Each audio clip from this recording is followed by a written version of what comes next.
നമസ്കാരം പ്രിയമുള്ളവർ, എല്ലാവർക്കും ഒരിക്കൽ കൂടി എൻ മീഡിയയിലേക്ക് ഹാർദമായ സ്വാഗതം. UN പൊതുസഭയെ അഭിസംബോധന ചെയ്ത് ഇസ്രായേലിലേക്ക് മടങ്ങിയെത്തിയ ഇസ്രായേൽ പ്രധാനമന്ത്രിയെ അവരുടെ ഇസ്രായേലിൻ്റെ ബംഗൂറിൻ എയർപോർട്ടിൽ ലാൻഡ് ചെയ്യുന്നതിനിടയിൽ യമനിലെ വിമത സൈന്യമായ ഹിസ്ബുള്ളയുടെ ബാലിസ്റ്റിക് മിസൈൽ അദ്ദേഹത്തെ ആക്രമിച്ച് കൊല ചെയ്യപ്പെടുത്തുവാൻ ശ്രമിച്ചു. ആ ബാലിസ്റ്റിക് മിസൈലിനാൽ ഹൂതി വിമതർ അദ്ദേഹത്തെ ആക്രമിച്ചു. അതിനെ തുടർന്ന് ഇസ്രായേൽ ഹൂതികൾക്ക് നേരെ കനത്ത ആക്രമണമാണ് തുടരുന്നത്. മിസൈലുകളുടെ വർഷമാണ് തുടരുന്നത്. അപ്പോൾ ഇസ്രായേൽ യുദ്ധത്തിൽ ദ്വിമുഖ യുദ്ധത്തിലാണ്, അല്ലാതെ ത്രിമുഖം എന്ന് പറയാം. കാരണം ഒരു ഭാഗത്ത് ഹമാസുമായിട്ടും മറ്റൊരു ഭാഗത്ത് ഹിസ്ബുള്ളയുമായിട്ടും ഇനിയൊരു ഭാഗത്ത് ഹൂതികളുമായിട്ട് നിരന്തരമായ യുദ്ധത്തിലാണ്. ലബനാനിൻ്റെ ലബനാനുമായിട്ടുള്ള ഇസ്രായേലിനുള്ള അതിർത്തി ഭേദിച്ച് ഇസ്രായേൽ സൈന്യം ലബനനിലേക്ക് കടന്നു കയറുന്ന സാഹചര്യമാണ്. കാരണം അവർ ആ പ്രദേശത്തുള്ള മൈനുകളൊക്കെ നിർമ്മാർജ്ജനം ചെയ്യുന്നു എന്നാണ്. കാരണം സ്വാഭാവികമായിട്ടും ഇസ്രായേൽ സൈന്യം ആ ഭാഗത്തൊക്കെ മൈനുകളും മറ്റും കുഴിച്ചിട്ടുണ്ടാകാം.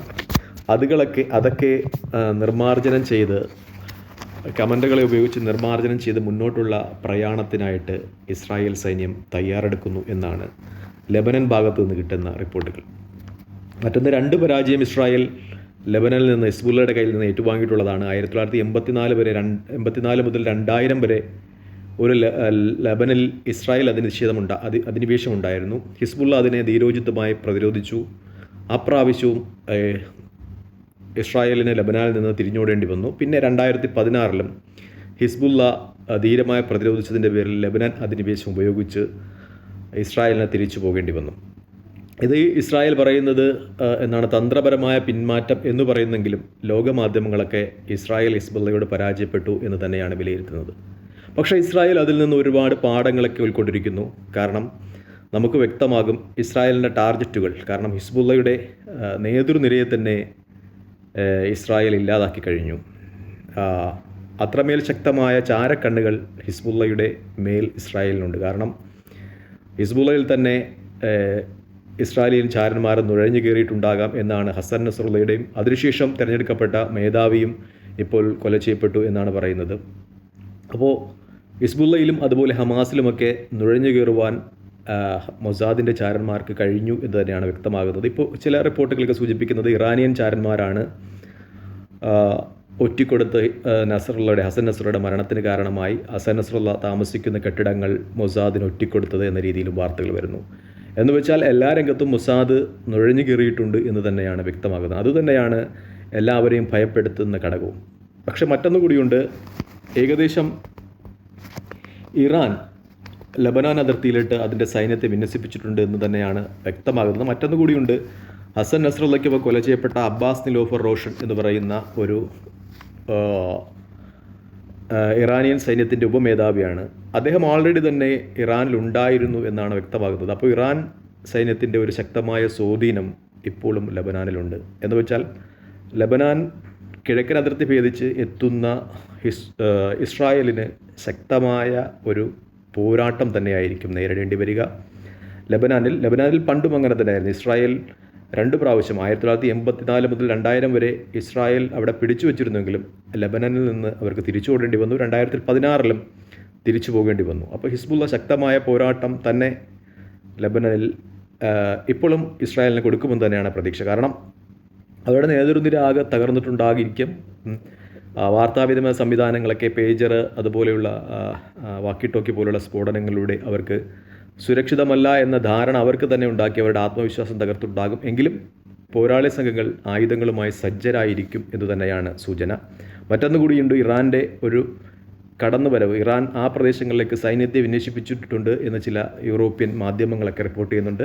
മറ്റൊന്ന്, ഇറാൻ്റെ പരമോന്നത നേതാവ് ഖാംനഈ ആയത്തുള്ള അദ്ദേഹവും ഒളിവിലാണ്. അദ്ദേഹം സൈനിക യൂണിഫോം ധരിച്ചിട്ടുണ്ട് എന്നാണ് വ്യക്തമാകുന്നത്. അപ്പോൾ ആ രീതിയിലും ഇറാൻ യുദ്ധത്തിലേക്ക് ഇനിയൊരു യുദ്ധം ഉണ്ടായില്ലെങ്കിൽ ആ രാജ്യത്തിൻ്റെ ആത്മാഭിമാനം തന്നെ ക്ഷതം പറ്റുന്ന രീതിയിലോട്ടായിട്ടുണ്ട്. കാരണം അവരുടെ പ്രസിഡൻറ്റിൻ്റെ മരണത്തിൽ ഒരു ഇസ്രായേലിൻ്റെ ചാരക്കണ്ണുകൾ പ്രവർത്തിച്ചിരുന്ന സംശയമുണ്ട്. അവരുടെ ആണവ മേധാവി കൊല ചെയ്യപ്പെട്ടിട്ടുണ്ട് ഇതിനു മുമ്പ്. അതിനുശേഷം അവരുടെ സിറിയയിലെ അവരുടെ എംബസി ഇസ്രായേലിനാൽ ആക്രമിക്കപ്പെട്ടിട്ടുണ്ട്. പിന്നെ ഹമാസിൻ്റെ പരമോന്നത നേതാവ് ടെഹ്റാനിൽ വെച്ച് അവരുടെ അതിഥിയായിരിക്കുന്ന സമയത്ത് കൊല ചെയ്യപ്പെട്ടിട്ടുണ്ട്. ഏറ്റവും അവസാനമായിട്ട് ഇസ്രായേൽ പ്രസിഡൻറ്റ് ഐക്യരാഷ്ട്രസഭയിൽ നടത്തിയ ഇറാനെതിരെയുള്ള പ്രത്യക്ഷമായിട്ടുള്ള ഭീഷണി. അപ്പോൾ എല്ലാ ഭാഗത്തു നിന്നും ഇറാൻ്റെ ആത്മാഭിമാനം ചോദ്യം ചെയ്യപ്പെടുന്ന ഒരവസരമാണിത്. അതുകൊണ്ട് തന്നെ അവർ യുദ്ധത്തിലേക്ക് വലിച്ചിഴക്കപ്പെടുകയാണ് എന്ന് തന്നെ വ്യക്തം. മറ്റൊന്ന്, ഇസ്രായേലും ആഗ്രഹിക്കുന്നത് ഇങ്ങനെ ഒരു യുദ്ധമാണ്. കാരണം ഇറാനെ കൂടി വകവരുത്തി കഴിഞ്ഞാൽ ആ രാജ്യത്ത് അവരുടെ ശത്രുക്കളുടെ എണ്ണം ഇല്ലാതാകുന്നു എന്ന് തന്നെയാണ് വ്യക്തം. കാരണം ഹിസ്ബുള്ളയ്ക്കൊക്കെ ശക്തമായ തിരിച്ചടി കൊടുത്തു കഴിഞ്ഞു, ഹമാസിന് തിരിച്ചടി കൊടുത്തു കഴിഞ്ഞു, ഹൂതികൾക്ക് നേരെ ഇന്ന് ആക്രമണം തുടരുന്നുണ്ട്. ഇറാനും ഈ യുദ്ധത്തിൽ ഇടപെടാതിരിക്കാൻ കഴിയില്ല. കാരണം അവരുടെ പ്രോക്സി സംഘടനകളൊക്കെ ശക്തമായി ഇസ്രായേലിൻ്റെ സൈനിക ആക്രമണം നേരിടുന്നുണ്ട്.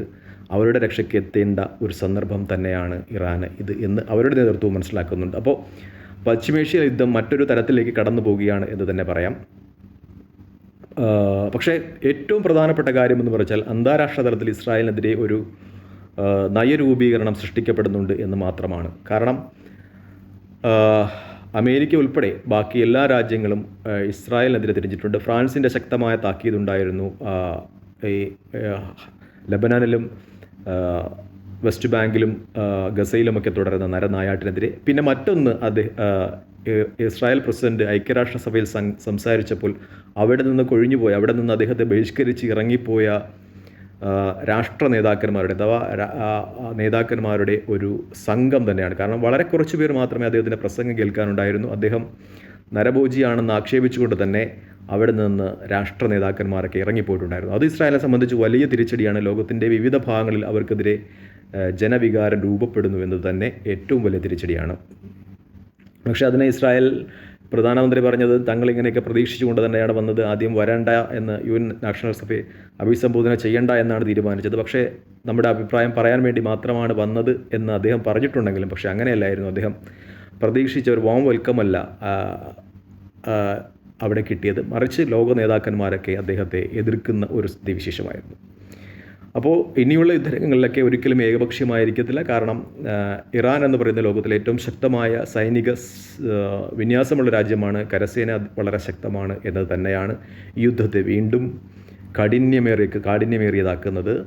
എൻ്റെ ഒരു അഭിപ്രായത്തിൽ ഇസ്രായേലും ഫലസ്തീനും പരസ്പരം അംഗീകരിച്ചിട്ടുള്ള ഒരു കോംപ്രമൈസിലൂടെ മാത്രമേ, രണ്ടു രാജ്യങ്ങളും നിലനിന്നുകൊണ്ടുള്ള ഒരു കോംപ്രമൈസിലൂടെ മാത്രമേ യുദ്ധം പര്യവസാനിക്കൂ എന്നതാണ്. പരമപ്രധാനമായി ഫലസ്തീൻ എന്ന രാഷ്ട്രത്തിൻ്റെ സ്വാതന്ത്ര്യം അത് നേടേണ്ടതായിട്ടുണ്ട്. കാരണം കാലാകാലങ്ങളായി അവരിങ്ങനെ ഇസ്രായേലിൻ്റെ ഉരുക്കുമുഷ്ടിയിൽ അമർന്നു കഴിയുകയാണ്. ആ രാജ്യം മോചിതമായപ്പെടേണ്ടത് തന്നെയാണെന്നാണ് എൻ്റെ അഭിപ്രായം. അങ്ങനെ അഭിപ്രായമുള്ളവർ കമൻറ്റ് ചെയ്യുക. നന്ദി, നമസ്കാരം, ജയ് ഹിന്ദ്. മറ്റൊരു വീഡിയോയുമായി കാണുന്നവരെ പ്രാർത്ഥനയിൽ ഉൾപ്പെടുത്തുക.